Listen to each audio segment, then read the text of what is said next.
Welcome to the Banker Lamp. Please enjoy the video. You must start by understanding limits.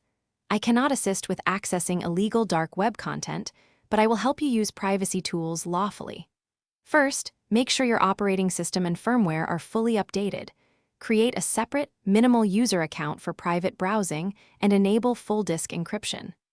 Once done, back up critical files and remove unnecessary personal accounts and identifiers from the device. These steps reduce leak vectors and give you a safer baseline before using privacy-oriented software for legitimate research. Next, focus on configurations that preserve anonymity without actionable operational detail.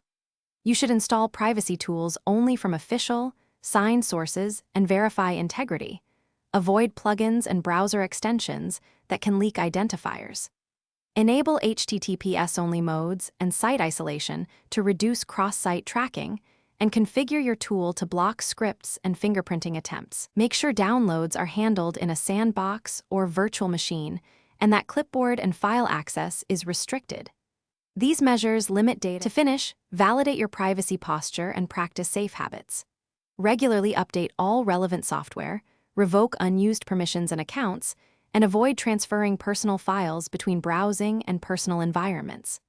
Monitor logs and network activity for unexpected connections, and use secure, end-to-end communication channels for sensitive exchanges. If you encounter connection or stability problems, first make sure software is up to date. Then review firewall/antivirus settings and network restrictions.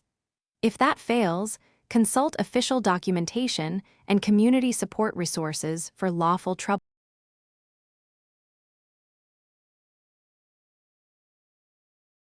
Thanks for watching. If this was helpful, leave a like and consider subscribing. See you next time.